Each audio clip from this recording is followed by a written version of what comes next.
Hi there mga beloved yung soulmates. Kamusta po kayong lahat? Andito naman po yung lingkod Renzo Tarot Channel para bigyan po kayo ng isang soulful and meaningful na tarot reading dito lamang po sa inyo lagi na mga sinusubaybayan at pinakamahal na Renzo Tarot Channel. Kamusta po kayong lahat? I hope you're doing good. Nasa mabuti kayong kalagayan. I hope you're healthy. I hope you're safe and you're okay.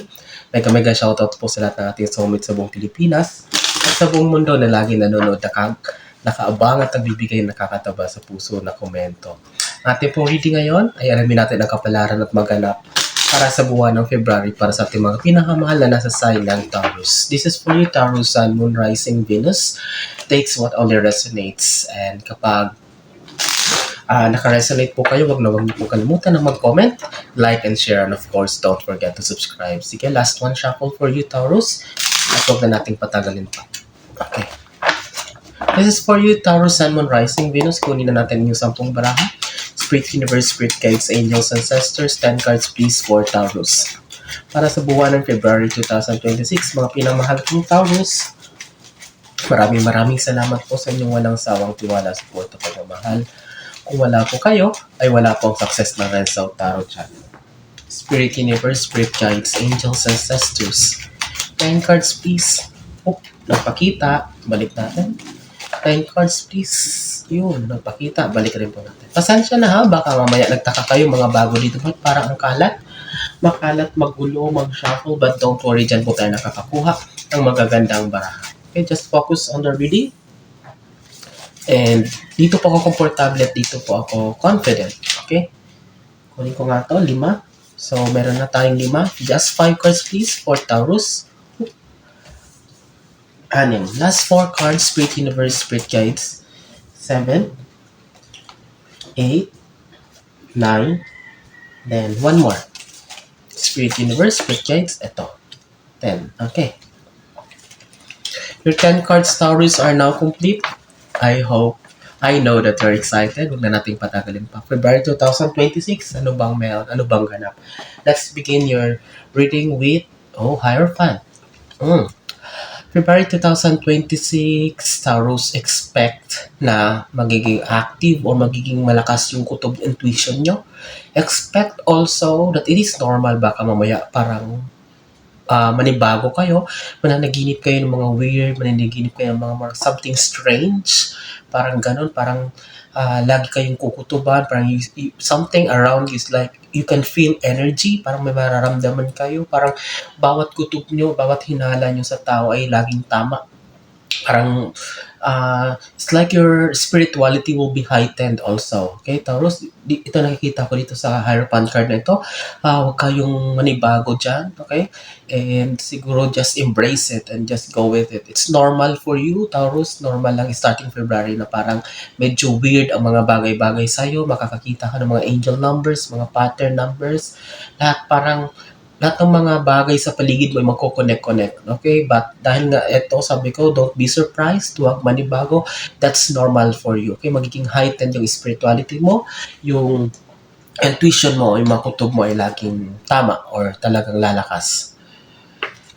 10 of Wands, comes February para sa Taurus is medyo may konting pagkakabisihan na parang may madidrain ng konting yung energy. Ito, kita mo parang it seems na parang ikaw kasi ang inaasahan ng lahat, parang sa'yo nakasalalay ang mga bagay-bagay, decision making o kung ano man yan. It's because ito, talagang inaako mo lahat ng responsibility sa family, sa relationship, parang ikaw lang talaga ang nagbibigay, ikaw lang lahat ang pinagkukunan. That's why it's like, comes February, medyo may konting parang instability or parang hindi pantay or parang hindi maayos ang flow ng energy para sa'yo. But you can do it, Taurus. You need to have also time to relax. But this is just a minor. Okay, minor lang to.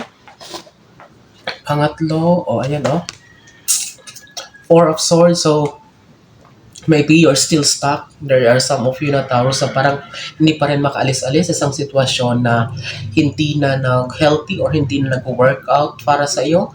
So at least if you have the courage, kung malakas ng loob mo comes February, you need to make action para talagang tuluyan ng tanggalin ito or iwasan or umalis sa sitwasyon na ito. It's because it's one also of the cause kung bakit nadidrain ang energy mo. It also serves as blockages sa mga blessings or at the same time mga positive vibes na dapat ay pumapasok sa'yo.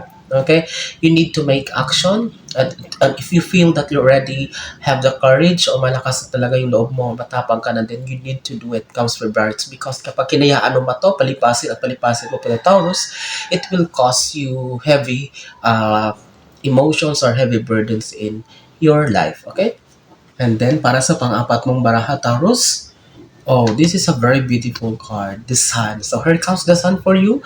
Expect February that there will be clarity, may mali kaliwanagan sa mga bagay-bagay na inaantay mo or maybe these past weeks or the past months ay parang may konting kalituhan or parang naguguluhan ang isip mo. But this Sun will give you the clarity. Maliliwanagan ka sa mga desisyon na gagawin mo or maybe if you're waiting something na talagang you are on the edge of giving up, it seems na parang clueless ka, parang hopeless, parang it seems na parang akala mo wala ng pag-asa o hindi na darating. The Sun card is confirming that it will be given to you by the universe in the God's perfect time. Okay, but February there will be clarity, makikita mo ang signs, that's why you will keep going. Okay, lalakas ang loob mo kasi makikita mo na tama pala or kumbaga nasa tamang posisyon ka or tama yung mga desisyon na ginagawa mo. Okay? Then, panglima, okay, Empress. So, you will have the confidence. Parang manunumbalik, Taurus, yung lakas mo. Manunumbalik yung confidence mo na parang lately ay parang unti-unting nawala. Maybe it's because of the pressure around you or sa mga sitwasyon na nag-drain ng energy mo. But this Empress card, February will be a recovery period in terms of parang confidence for you. That's why parang biglang aayos uli yung aura mo, bigla makikita uli nila yung mga smiles mo. It seems magiging active ka na muli. Makikita muli yung presence mo, mararamdaman uli ng mga tao yung contribution mo. Okay, kung ano man yan. It seems that parang not totally na nakabangon ka na, but still, unti-unting nire-regain mo yung energy mo. Let's expect that by February, there will be a big change in terms of how you look, how you present yourself sa community. At talagang makikita nilang significant change na parang malayong malayo sa past days, past weeks na na-observe nila sa personality mo. Okay? Pang-anim is the Eight of Wands, so there will be a massive or a fast-paced energy dito. Comes February, magiging mabilis ang lahat, magiging mabilis ang takbo ng mga bagay-bagay para sa'yo. So, kumbaga, that's why kapag mabilis ang mga sitwasyon na dumarating, it takes also a swift action, okay? Hindi naman yung parang mabilis din na action na bara-bara. You need also to think of it, okay? Kailangan din pag-isipan, maging matalino sa mga gagawin desisyon. Kasi, sabihin, comes February, expect na may mga biglaan, may mga sorpresa or para mga something, mga sitwasyon na darating sa'yo na matitest yung decision making mo or yung talino mo para i-deal ito. But the universe is reminding you, Taurus, na kailangan mong wag maging complacent or parang wag basta parang maging ang tawag ito, relax lang. Kailangan kung magagawa ng paraan ngayon, bukas wag nang patagalin pa kasi baka mamaya kung i-overlook mo ito or you took it for granted, baka mamaya ay mas lalong lumaki ang problema or mas lalong lumala kapag malaki na or malala na at baka mahirapan ka kung paano mo ito susolusyonan. Okay? Then, King of Cups, so stability in terms of career, kasi Cups ito, in terms of your achievement sa trabaho, you don't need to worry because maging okay yung relationship mo sa colleagues, but at the same time, that work o kung ano man yung position na meron ka, there's a stability with that, there's no problem with that. Comes February, magiging maayos ang flow ng career-wise, at the same time, relationship with your boss or manager, at the same time, family members. So this King of Cups represents that February, Taurus, you don't need to worry in terms of your career or your, your kung whatever crafts that you are mastering, kung ano man yung meron ka, if you have business, if you have, or whatsoever, so it means stability. You don't need to worry. So, ayan, kino-confirm nga siya. So, Seven of Pentacles, pera, comes February, there will be new opportunities for you na maaari mong pasukin or parang pagkakitaan.